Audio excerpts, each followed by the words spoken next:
Hey folks, welcome back to the channel. Today we're diving deep into a critical aspect of preparedness food storage. You see, it's not just about hoarding cans of beans in your basement, it's about building a sustainable system that keeps you and your loved ones fed when times get tough. We're going to go over the most common food storage mistakes people make, and I'm going to give you the no-nonsense advice you need to avoid them. We're talking practical tips and tricks I've learned over the years, because when it comes to survival, knowledge is just as important as any tool in your pack. One of the biggest mistakes folks make is stockpiling food they don't actually enjoy eating. Now I get it, you see a sale on canned sardines and think, hey, that's a good survival food.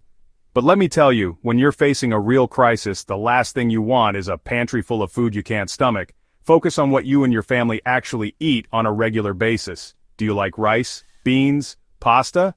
Great, start there.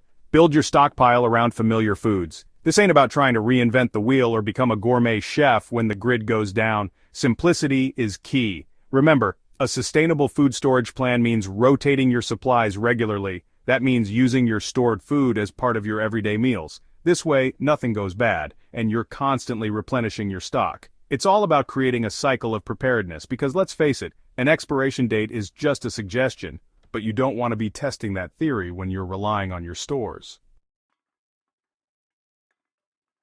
Canned goods are the backbone of any good food storage plan.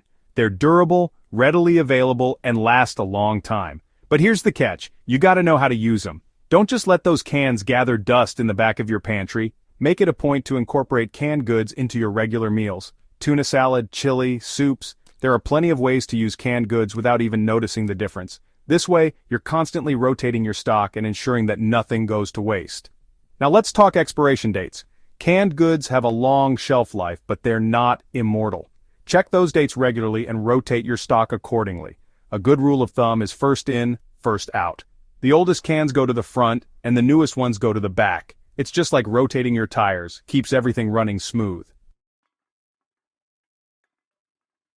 Now let's talk about those foods that tend to sneak up on you with their short shelf lives. I'm talking about things like brown sugar, brown rice, and whole wheat flour. These items can go bad quicker than you think, especially in humid environments. Moisture is the enemy here, folks. It can turn your brown sugar into a brick and your flour into a science experiment. To avoid this, make sure you're storing these items in airtight containers. I personally like to use those clear, stackable containers. Makes it easy to see what I've got. And don't forget to label everything with the date. Trust me, your future self will thank you for it.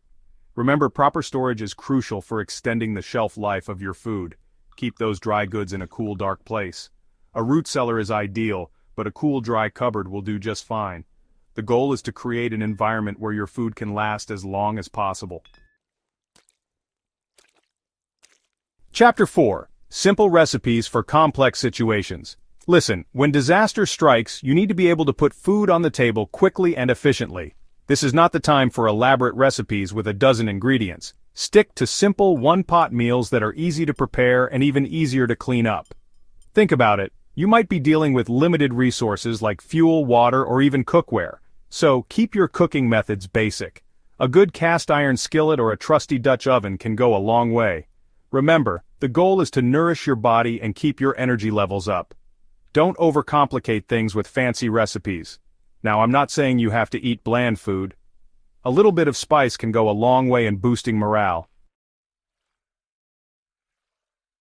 Chapter 5.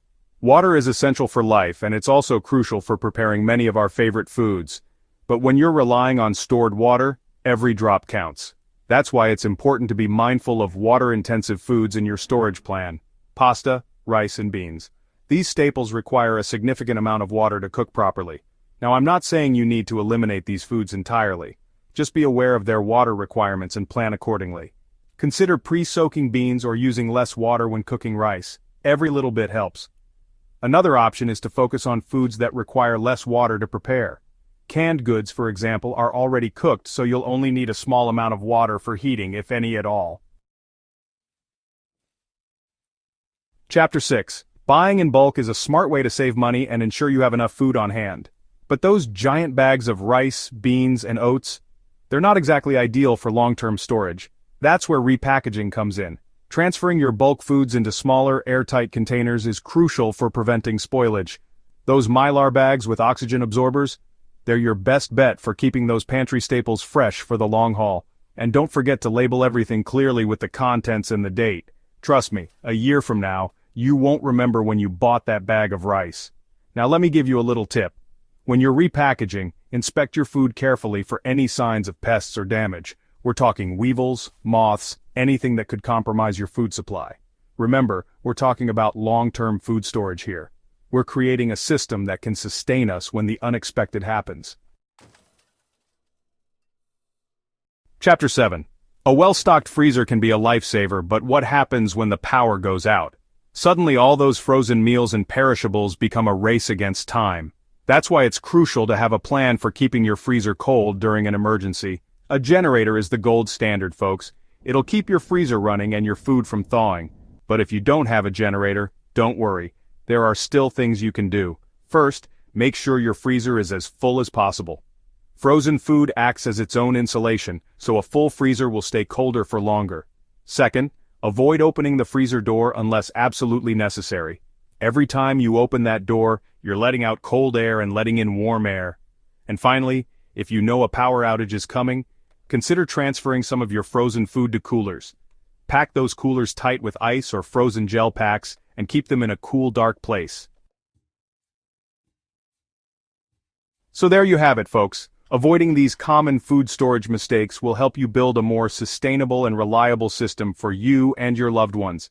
Remember, preparedness is an ongoing process, not a one-time event. Take the time to evaluate your food storage regularly, rotate your stock, and make sure you're prepared for any situation. If you have any questions or comments, make sure to leave them below. Make sure to subscribe to the channel. Until next time, take care and prepare.